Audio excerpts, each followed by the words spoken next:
It happens that the way that you make computer games, and especially computer graphics, is a lot of illusions and magic tricks. So when it comes to making Monument Valley, it's actually a really natural fit.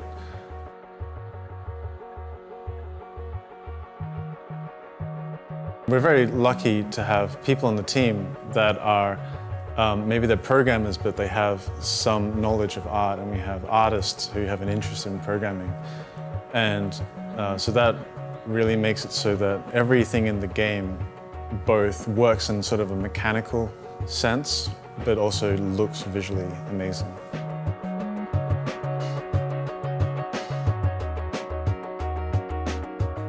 We're about 8 people at the moment, which is still quite a tiny thing. Some of which are from us two originally, but quite a few have actually started in about January, February of last year, and that breeds a good sort of environment to try and create new things from. You know, we're all thrown into one big mixing pot.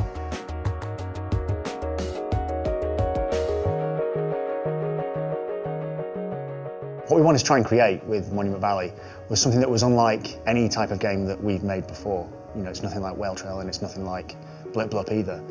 And our sort of remit for existing as a whole is to try and do something that actually has meaning and actually says something to the players.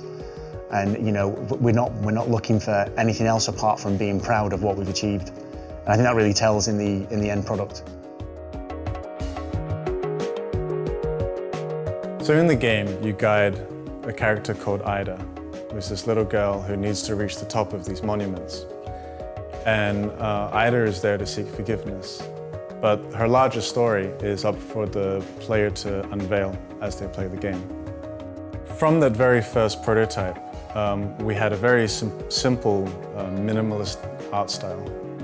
And we tried a lot of different things. We tried adding more detail and stylizing in different ways, but we really came back to something very simple and clean.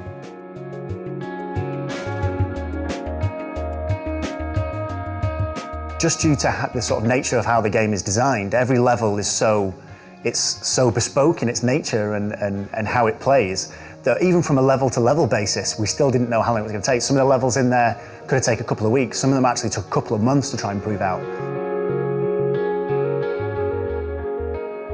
There was this idea at the start of the project that every screen of the game would be a work of art in itself. And so we work really hard. I think it's a different way of approaching making a game, where the aesthetic experience is really driving the experience. Every screenshot could be printed out and hung on a wall. There's things that I want to say with visuals and with interaction, and it's all coming together with this project. For the first time in my career so far, this is the first game that I've worked on where you get a genuine sense that everyone feels like it's their game. We basically just want people to say that they liked it, it meant something to them, and it was one of the best games that they played on mobile.